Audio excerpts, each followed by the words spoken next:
Hello, I'm Nick Gowing, and for many years I was a main presenter at the BBC for BBC World News. But since 2014, I've been running a big project on thinking the unthinkable.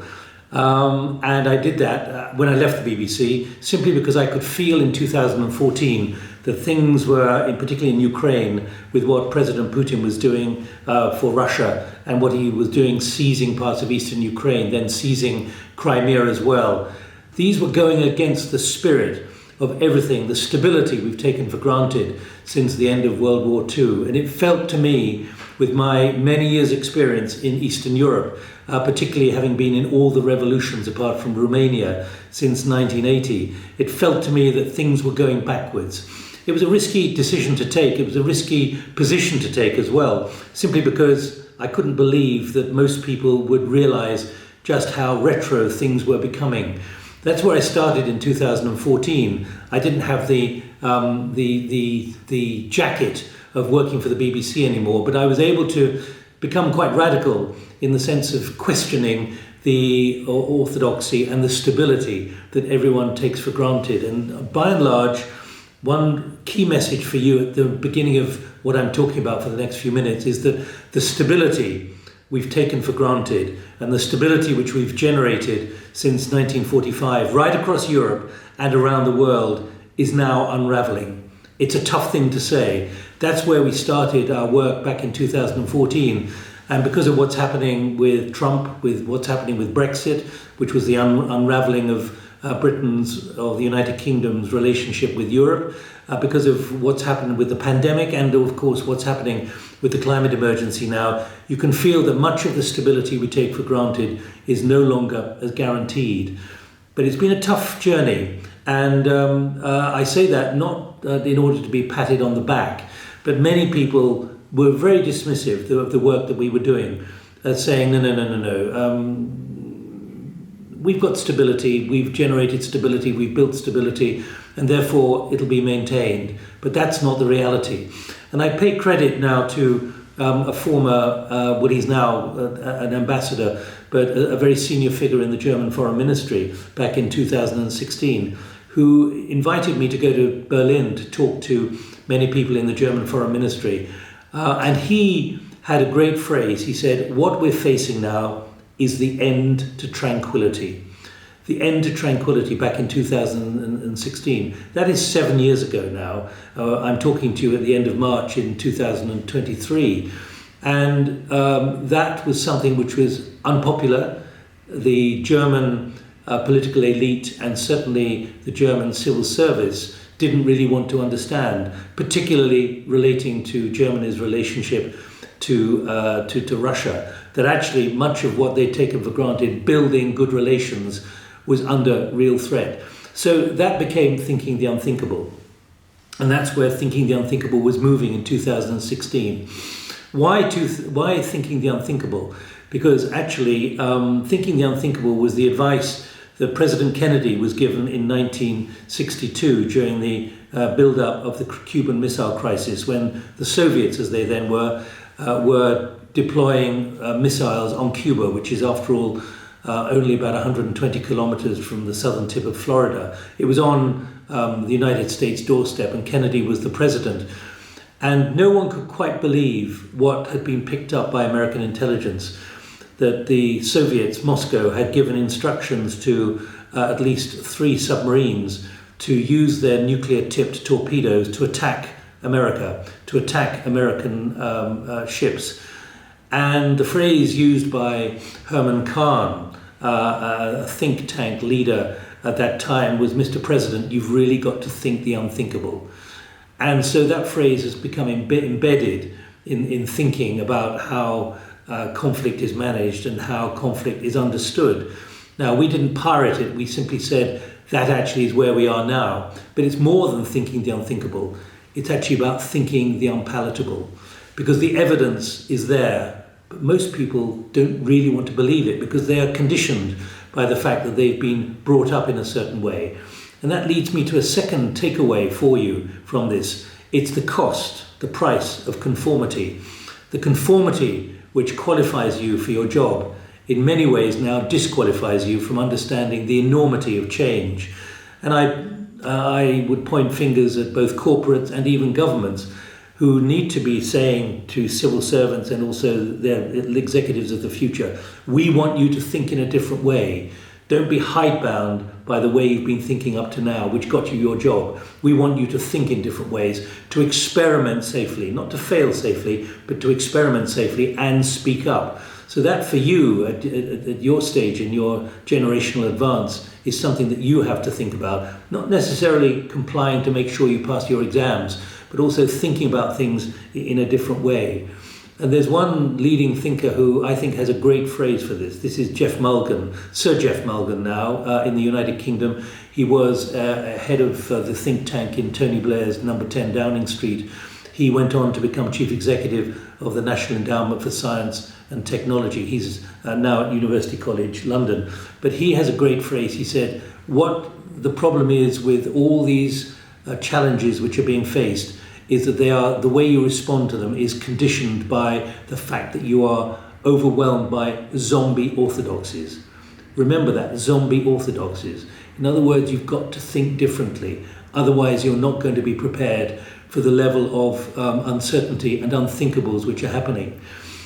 Cases in point, to just emphasize this, and I have to say that there were those who wondered what we may be taking at thinking the unthinkable and whether we were hallucinating. But look at where we've been. Look at what happened with Brexit in the United Kingdom in 2016. We warned what would happen, and David Cameron, the then British Prime Minister, said, no, it's not going to happen.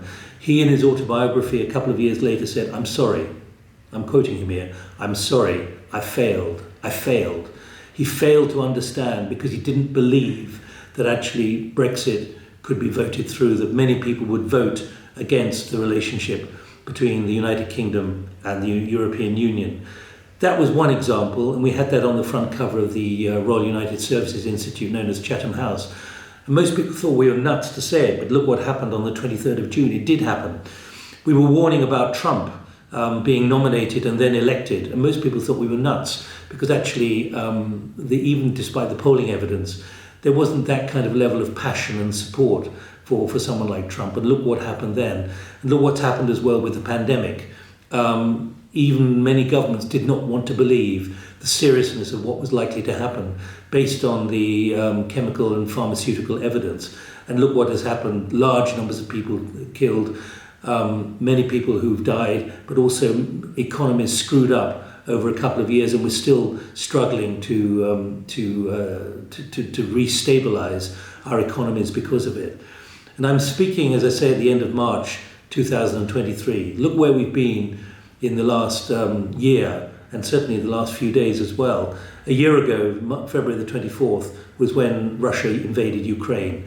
Well, the CIA director, Bill Burns, former ambassador to Russia, he decided as head of the CIA to go to Russia, to go to Moscow on the 2nd of November 2021 to confront Putin.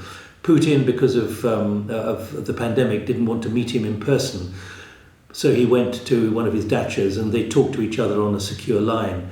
But no one, even in the CIA, despite the evidence, could believe the unthinkable, that Russia was going to invade Ukraine. The unthinkable, the unpalatable. And even to this day, no one could believe until the early morning of February the 24th that that was really going to happen. And look what has now happened.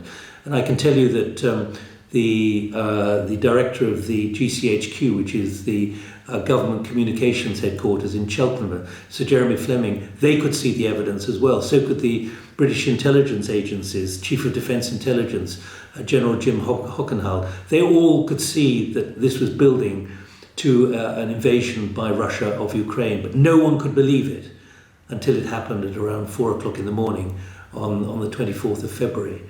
And here I am sitting in the financial sector of Geneva, and look where we've been in the last few days with the disaster of the Silicon Valley Bank. My betting very strongly is that if I'd been here 3 weeks ago, no one would have been talking about it. It wouldn't have been on the agenda. Now the prospect of 172 banks failing in the way that the Silicon Valley Bank did, failure to understand the impact of inflation on deposits and loans and so on. And then what has happened in your country here, or where I'm in Geneva, with UBS and Credit Suisse. I mean, this is quite extraordinary. And look what happened with the gobbling up of one bank to save it by another bank in Switzerland, of all places. Well, that was not being considered 2 weeks ago. And then Silicon Valley Bank in the United Kingdom, I think 1.7 billion of assets, was bought up for HSBC for £1. Now, you can say, well, we kind of know all that now, but you have to analyze very, very specifically why those in positions of power and responsibility find it really difficult to imagine the unthinkables, the unpalatables, because that's the new reality we're facing with this stability unraveling. And I have to say to you, not to worry you, but so you think about it and you come to terms with it. The kind of stability that we've had for the last 10 or 15 years, post-war, across Europe and around the world, is no longer guaranteed. And the stability we're seeing unraveling is only the beginning of something much more profound, which is the unbalancing of our societies, even more problematic, the security of our society is no longer be guaranteed. And in other words, the assumption you have that things are going to keep getting better, I don't think you can take that for granted. I'm not predicting, but I'm saying that there are variables around which simply say you've got to think very differently, and you've got to be prepared to think differently. Those you work with, those you work for, your teachers, even when you go to university, they've got to think in different ways. Not what's in the curriculum, but actually the new reality is something really quite sinister. And it's going to be the same in business schools, particularly, where no longer is it acceptable to understand and take for granted the Milton Friedman principle, which was essentially, if you're in a bank or in a financial institution, you should be making money for your shareholders, and that's the main principle. Now we've got to think about the climate emergency, and you can see that I'm wearing a badge for the SDGs, the Sustainable Development Goals. We around the world are facing a planetary crisis. It's not me saying that. I'm acting as a as a megaphone here. But I have in front of me, and it happened to be a week ago today, the 6th publication of the Intergovernmental Panel on Climate Change. It's a very dense document. It's only 30 pages, but bringing together the science from the scientists, the considered view of scientists, that what we're facing with the climate emergency is even more severe than was documented a year or two ago, and that the speed at which we've got to change the way we live, change the way we survive on this planet, respecting nature in ways which we don't respect at the moment, that's got to be speeded up. You've got to change your lifestyle. You've got to persuade your parents as well. And if you can think that I'm a tree hugger, that's not the case. This is about how much we are able to survive on this planet. When farmers in India are planting their crops during the night now because it's too hot during the day, that's what we face, quite apart from the impact of melting ice, particularly the Thwaites Glacier on Antarctica and the enormous ice fields in Greenland.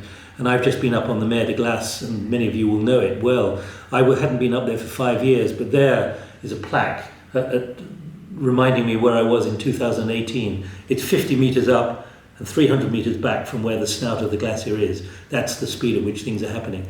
So what I hope I've done in a headline form is really emphasize to you that the stability we take for granted, that you take for granted, is unraveling. It's something you've got to live with, you've got to accept, not be too concerned by it, but you've got to be aware of it, and you've got to actually think in different ways, and that the conformity which has qualified you for your job, or the kind of job that you want to get to, is maybe no longer appropriate, because you've got to adjust, you've got to change, you've got to disrupt your thinking, not in an insidious way, but in a practical, productive, positive way.